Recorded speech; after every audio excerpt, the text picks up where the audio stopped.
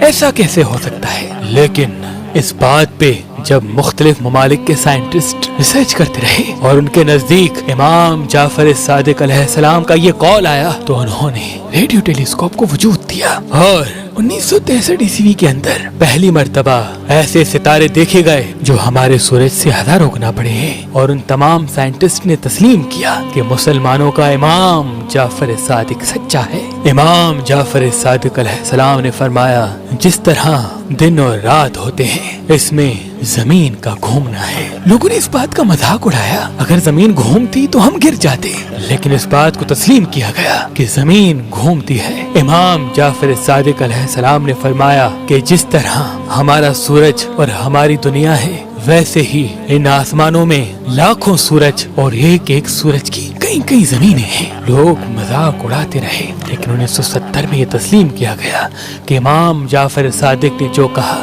وہ سچ ہے۔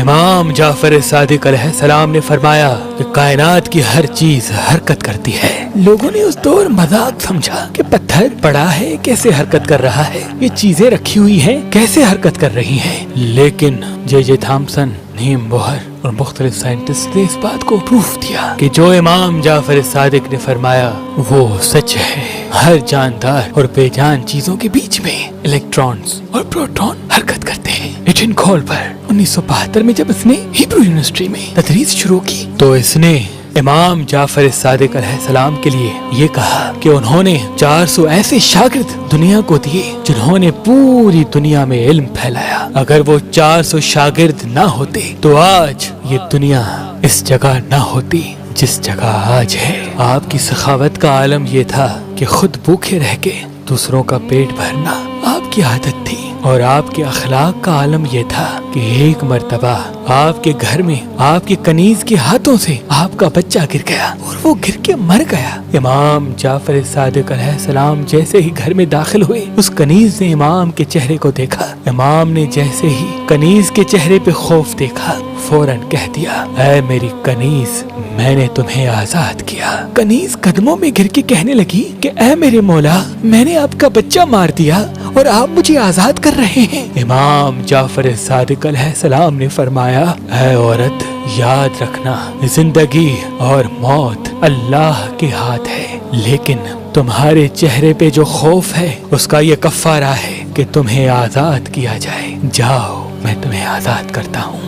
لوگوں کے دلوں میں امام جعفر صادق علیہ السلام کی محبت بڑھنے لگی۔ اس دور دنیا کے تمام عالم سے جب کوئی پوچھتا تھا کہ تم نے یہ علم کہاں سے سیکھا تو سب یہ کہتے تھے، ہم نے یہ علوم نواسائے رسول امام جعفر صادق علیہ السلام سے سیکھے۔ آپ کے لیے حضرت ابو حنیفہ فرماتے ہیں کہ اگر میں 2 سال امام جعفر صادق علیہ السلام کا شاگرد نہ ہوتا تو آج یہ نعمان امام اعظم نہ ہوتا۔ آپ کی شہرت و عزت بڑھتے ہوئے دیکھ کے عباسی خلفاء اور بھی حسد کرنے لگے کہ بادشاہ ہم ہیں، حکومت ہماری ہے، لیکن لوگ ان پھٹے پرانے کپڑے پہننے والے آل علی آل فاطمہ کی عزت کیوں کیا کرتے ہیں؟ تو بس یوں سادات پہ کھلم کھلا ظلم شروع ہو گیا۔ سادات کو قتل کرنے کا سلسلہ قائم ہو گیا۔ امام جعفر صادق علیہ السلام کے مدرسے پہ پابندی لگا دی گئی اور امام جعفر صادق علیہ السلام کے شاگردوں کو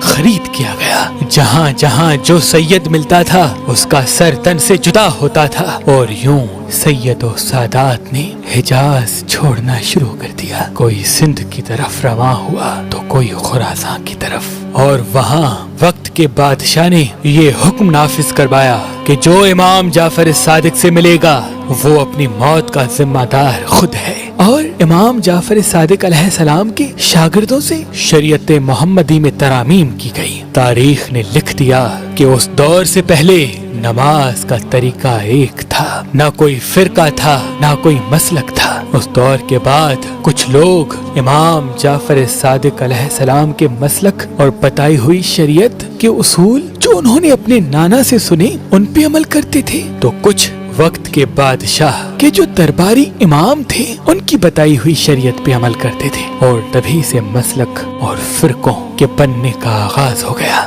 بعض مرتبہ منصور نے آپ کو قتل کروانا چاہا۔ ایک مرتبہ اس نے امام جعفر صادق علیہ السلام کو اپنی دربار میں طلب کیا اور سب سے کہا کہ جب امام جعفر صادق میرے محل آئے کوئی اس کی تعظیم نہیں کرے گا، کوئی اس کو سلام نہیں کرے گا، ہم اس کی توہین کریں گے۔ لیکن جیسے ہی امام جعفر صادق علیہ السلام وقت کے بادشاہ کے محل میں داخل ہوتے ہیں، وہ خود اپنی جگہ سے اٹھ کے امام جعفر صادق علیہ السلام کا ہاتھ چوم کر اپنے تخت پہ نواسۂ رسول امام جعفر صادق کو بٹھاتے ہیں۔ جب حد سے زیادہ گھبراہٹ منصور کے وجود پہ حاوی ہوئی تو اس نے پانی طلب کیا۔ منصور کا غلام جب پانی لے کے آیا تو امام جعفر صادق نے کہا، رکو اے بادشاہ کہلانے والے، بتاؤ اگر تمہیں فی الوقت یہ پانی نہ ملے تو تم کیا کرو گے؟ تو اس نے کہا، میں کیسے بھی کر کے پانی حاصل کروں گا۔ امام جعفر صادق علیہ السلام نے فرمایا، بتاؤ